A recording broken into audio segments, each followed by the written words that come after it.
లోతుగా వెళ్తే విమర్శించాలి. ఇస్తా సార్, ఆగండి సచిన్ గారు, మీకు ఇస్తా. లోతుగా వెళ్తే విమర్శించాలి.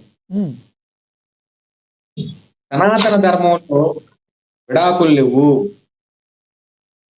సనాతన ధర్మంలో విడాకులు లేవు నేను అనలేదు సార్. చంద్రబాబు నాయుడు గారు పవన్ కళ్యాణ్ పెట్టుకున్నాను. సనాతన ధర్మంలో మత మార్పిడి లేదు.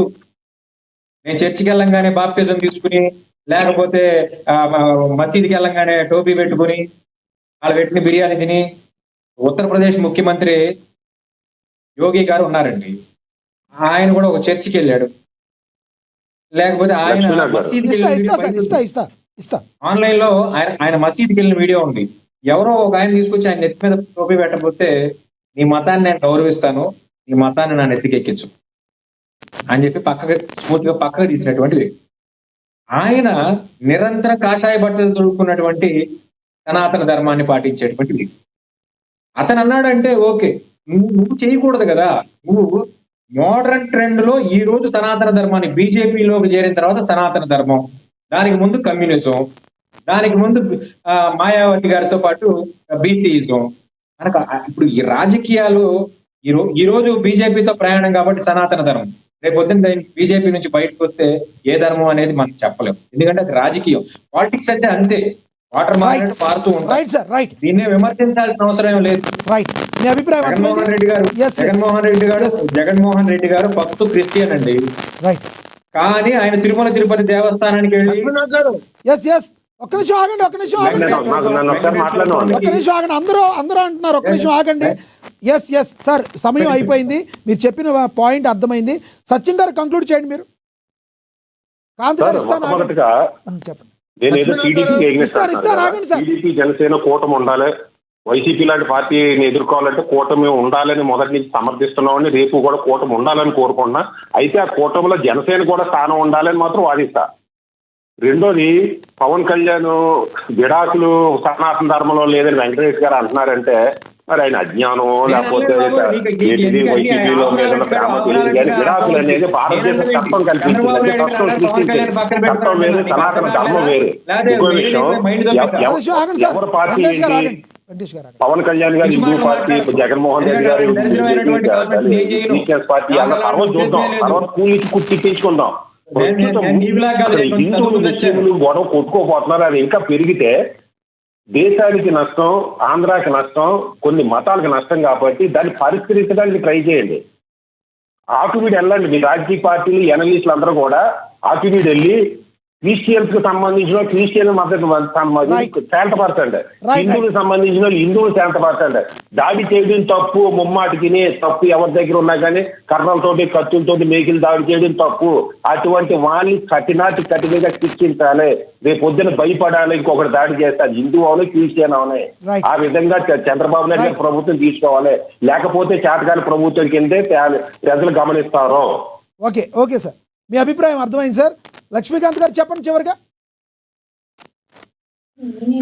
ఇప్పుడు ప్రజా దర్బార్ గురించి మనం లా అడ్వకేట్ గారు మాట్లాడిన దానికి మనం అయితే పూర్తిగా విన్నాము. మరి హిందూ దేవాలయాల మీద దాడుల గురించి మరి వైఎస్ఆర్సీపీ హయాంలో జరిగినప్పుడు, లేదంటే తద్వారా మత మార్పుల గురించి జరిగినప్పుడు, మరి వైఎస్ రెడ్డి గారి హయాంలో హిందూ దేవతా విగ్రహాల మీద అశుభ్రం పూసినప్పుడు ఇప్పుడు మాట్లాడలేనప్పుడు పవన్ కళ్యాణ్ గారు సనాతన హిందూ పరిరక్షణ కమిటీ ఒక ప్రశ్న ఏర్పాటు చేయాలని ఆయన వారాహి డిక్లరేషన్ వేదికగా చెప్పారు. దాన్ని ఆలోచించుకోకుండా పవన్ కళ్యాణ్ గారిని ఒక మతానికి పరిమితం చేయడానికి సనాతని రోజున నెత్తిన పెట్టుకున్నారు. పవన్ కళ్యాణ్ గారు అసలు రాజకీయాలకే పనిచేయడు. వాళ్ళు మాట్లాడిన ఇట్లాంటి మాటలు మాట్లాడటం చెప్పలేదు సార్. ఎవరన్నారు పవన్ కళ్యాణ్ రాజకీయాలకు పనిచేయడని? పవన్ కళ్యాణ్ రాజకీయాలకు పనిచేయడం అండి. ఈ రాష్ట్రంలో సక్సెస్ఫుల్ పొలిటీషియన్ పవన్ కళ్యాణ్ అయితే ఏ ఎండగా గొడవ పట్టి తగ్గించుకోరా, ఇవాళ రోడ్డు నీకేం పగులుతుంది, నీకేం పగులుతుందంట.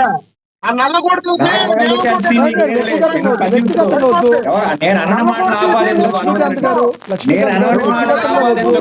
పెట్టుకుని మాట్లాడాలి. నేను నీ స్కూలే నీకన్నా ఇంకా దిగి మాట్లాడగలను. పిచ్చి మాటలు మాట్లాడుకో.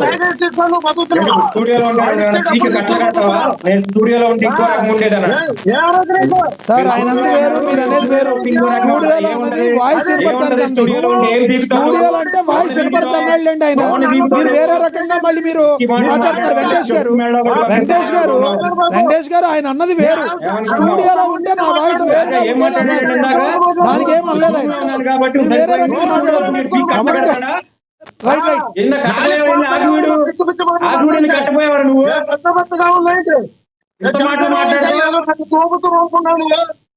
ఏడ్చావులే. ముందు కొట్టిన వాళ్ళ సంగతికి వెళ్ళి ముందు హాస్పిటల్కి బిల్లు కట్టి జాగ్రత్త ఇంటికి పట్టుకురా. వివేక్ బాబు విషయానికి వచ్చే మాటలు దాడేస్తున్నావు. వివేక్ బాబు విషయానికి వచ్చేవాడి మాటలు దాడేస్తున్నావు. 7 నెలల శాలరీ ఎగ్గొట్టి ఎదవలరా మీరు మాట్లాడతారు. మళ్ళీ వ్యక్తిగతంగా మాట్లాడద్దు. మీరు ఎవరు కూడా వ్యక్తిగతంగా లక్ష్మీకాంత్ గారు అంటే వెంకటేష్ గారు మీరు మీ పరిధిలో మాట్లాడండి, మీ గౌరవాన్ని నిలుపుకోండి. వ్యక్తిగతంగా మాట్లాడి ఎందుకండి ఇలా మీరు మీ స్థాయిని మీరు దిగజార్చుకోవద్దు. ఒక రాజకీయ విశ్లేషకులుగా ఉండి ఎదవల్లా మీరు అని మాట్లాడే స్థాయిలో మీరు దిగజారిపోవద్దు. వెంకటేష్ గారు, లక్ష్మీకాంత్ గారు దిగజారిపోవద్దు. వ్యక్తిగతంగా మాట్లాడుకోవద్దు. ఇద్దరిని మ్యూట్ చేయండి. అయిపోయింది, సమయం అయిపోయింది. ఇద్దరిని మ్యూట్ చేయండి. ధన్యవాదాలండి వెంకటేష్ గారు, మీ అభిప్రాయం తెలియజేసినందుకు. లక్ష్మీకాంత్ గారు ధన్యవాదాలు. లక్ష్మణ్ రావు గారు ధన్యవాదాలండి మీ అభిప్రాయం తెలియజేసినందుకు. విజయ్ కిరణ్ గారు అండ్ అదేవిధంగా అక్షర సత్యం గారు ధన్యవాదాలు. మీరు మీ స్థాయిలో మీరు వచ్చిన వాళ్ళు దయచేసి ఎవరు కూడా స్థాయిని దిగజార్చుకునేటట్టు వ్యక్తిగతంగా మాట్లాడుకోవద్దు. కక్షలు కార్పణ్యాలు పెట్టుకుంటా కాదు కదా మనం డిబేట్ జరుపుకుంది. మధ్యలో వరకు కూడా మంచిగానే మాట్లాడారు. ఉన్నట్టుండి ఒకేసారి ఫైర్ అయిపోయి వ్యక్తిగతంగా మాట్లాడుకుంటే ప్రజలు చూసేవాళ్ళు వేరే రకంగా వెళ్ళే అవకాశం ఉంటుంది. సింగళూరు వెంకటేష్ గారు, మీరు బాధ్యతాయుతంగా మాట్లాడేటప్పుడు మీరు ఒక రాజకీయ విశ్లేషకులుగా ఉండి అదేవిధంగా మాట్లాడాలి. ఏకవచనంతో దూషించడం కరెక్ట్ కాదు. లక్ష్మీకాంత్ గారు, మీరు కూడా ఏకవచనంతో దూషించడం కరెక్ట్ కాదు. లక్ష్మణరావు గారు, రేగడి లక్ష్మణరావు గారు, మీరు కూడా ఉన్నట్టుండి బాగానే మాట్లాడతారు. మధ్యలో వరకు ఉన్నట్టుండి సన్నాసులని మాట్లాడతారు. స్పీకర్ ఉప స్పీకర్ని పట్టుకుని ఉపసభాపతిని పట్టుకుని సన్నాసులని ఎలా మాట్లాడతారండి మీరు? దయచేసి మీరు వ్యక్తిగత దోషంలో మానుకోకపోతే మన స్థాయి మన హోదా దిగజారిపోద్ది.